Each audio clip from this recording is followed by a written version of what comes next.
Hey everyone, welcome back to Glass Seats. This is Viddy. And my name is Mrinal, and this week in hockey, we're all tied up in the conference finals. Yeah. Both the East and the West tied at 2-2, about halfway through the series. We're going to talk about it right here, right now. We will have a game 6 for both. Absolutely. At least a game 6, right? But you get the feeling both of these are going to go 7, right? You think? I think so. I mean, they're just trading games at this point. I'm going to stick to my gut. I'm going to stick with my game 6 for both prediction. Well, I predicted 7 for both. So. Okay. All right. So we're both sticking with our guts here. All right. Let's start out in the East. The Rangers versus the Florida Panthers. Series is tied 2-2. The big news that happened in this one, Jacob Trouba, defenseman for the New York Rangers, was fined $5,000 for elbowing forward Evan Rodriguez of the Florida Panthers. Yeah. Did you see the play? What's your thoughts there? Yeah. It's I hate to say it, but I kind of understand why people don't like the Rangers, because not only do you have Matt Rempe throwing out elbows, you got Trouba, your captain, throwing out elbows too. I mean, Trouba's made a career out of doing this. This is not new for Trouba. No, it's not, but it's just now you got two of them on the same team and one's absolutely gigantic. But your opponent is the Florida Panthers. Yeah, it's again, nobody feels bad for you. I'm sorry, especially after the murder you got away with against the Bruins. But yeah, I don't know. If it was any other team, I feel like people would be a little bit more outraged by this, right? So I get the feeling that fans who aren't fans of the Rangers or the Panthers are kind of like, you know what, you two just beat each other up. Yeah. Go on. Yeah. In the sandbox. The Oilers fans and the Stars fans just watching from a distance. To see who's more beat up when they get back to the final. Taking notes and see which one's better. Yeah. Speaking of that, the Rangers have taken this strategy of switching out a lot of their bottom of the lineup. Matt Rempe, you mentioned, but Blake Wheeler has also returned. I guess they're trying to keep fresh against this onslaught coming from the Panthers, and we'll see if it pays off. Yeah, it was a very unfortunate return for Wheeler. I mean, he's the guy who I think it was a necessary penalty as well, because there was a breakaway in overtime of Game 4, and Wheeler was the guy who hooked him, and they very quickly ended that overtime period. I was like, oh, it's done. I was settling in because I was expecting it to be at least a double overtime game, done in like 2 minutes maybe.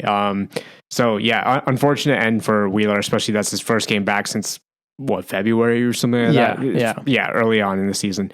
And yeah, brutal way to end it. But I want to say that it's sure there's a lot of bottom 6 stuff changing, but the top 6 got to step up a little bit, right? Miko Zibanejad's not been good this series. I mean, yeah, the top end of the scoring for the Rangers has not been there. They're 1 for 11 on the power play. It's horrible. I don't think you're going to beat the Panthers this way. The Panthers are 5 for 15. Yeah, like you cannot. Clearly, it's been exposed. You can't win every game in overtime by 1 goal. It just didn't work, right? Well, I mean, that's what every game except game 1 has gone into overtime. Right, but like if you've been, I don't know if you've been able to like watch the games, but near the very end of the third, it's just the Rangers are just holding on for dear life, just trying to get to OT. Almost a bit borderline icing it every play just to get to OT. Yeah, so I mean, this is Peter Laviolette hockey, right? I guess, yeah, but I don't think it's a sustainable strategy, especially when you're 1 for 11 on the power play. Is it a coaching adjustment? Maybe, but yeah, I mean, 5-on-5, I'll leave it because I think that's Peter Laviolette's style a little bit. It's a little bit sit back and strike when you see an opening type of style.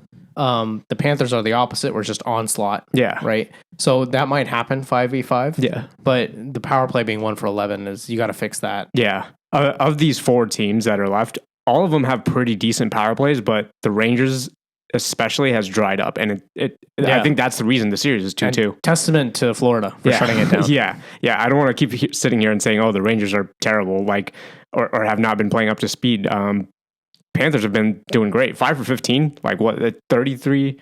Yeah, 33% on the power play. Mm-hmm. Insane, which is very good. That's excellent. Like, I mean, that's almost like I mean, if you can get to 50%, that's great. But even then, 33% in the NHL, especially the playoffs, is very good, right? But I mean, to be fair, even with this discrepancy, series is tied.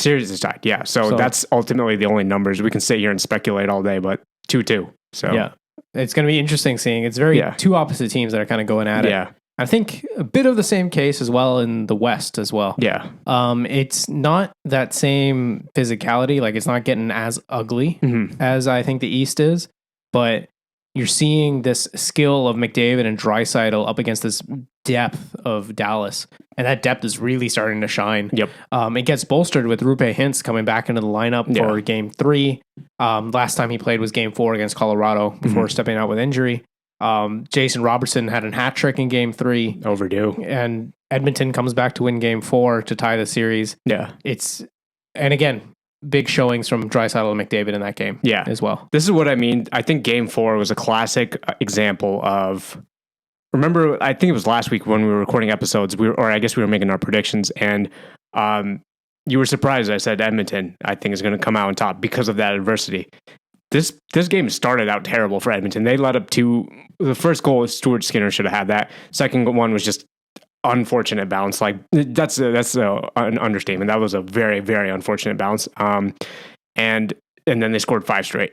Like, this is what I mean by coming back from adversity. That I'm not saying that Dallas hasn't done it, but to be down 2 when nothing is going right off the bat, it's easy to just be like, oh, we'll get them next game, right? Like, nope. They came back, stormed back, and scored 5 straight. Not just 3 straight, 5 straight. So, yeah, this is what I mean by there's no quit in the Oilers, and that's what Dallas is finding out right now. Yeah, but you can't say Dallas has any quit either. No, of course not. They've been fantastic in the later part of the series, which is what we're getting into now. So I expect Dallas to keep their foot on the pedal here. Yeah, and I'm glad that Robertson finally, I guess he kind of somewhat got the monkey off his back, right? Like it was just a little too much where he was a little bit snake bitten. But again, sometimes you just got to throw the puck to the net, see what happens. Yeah. You never know, right? Like, yeah. And Dallas still has more to give. Like I think Pavelski has been a little snake bitten. Yeah, he has.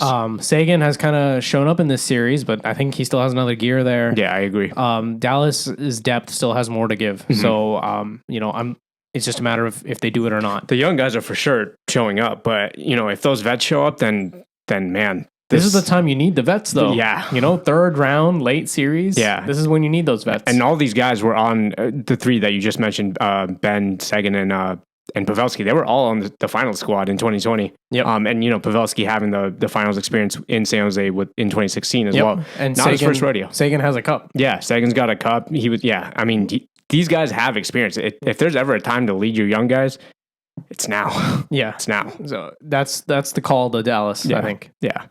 That about wraps it up for the series that are going on. I hope you guys are enjoying some of this hockey here. But like I said at the top, I think you're sticking with your predictions. Yeah, I'm sticking with it. And again, the only numbers that matter here, 2-2 for both sides, right? So, or both series.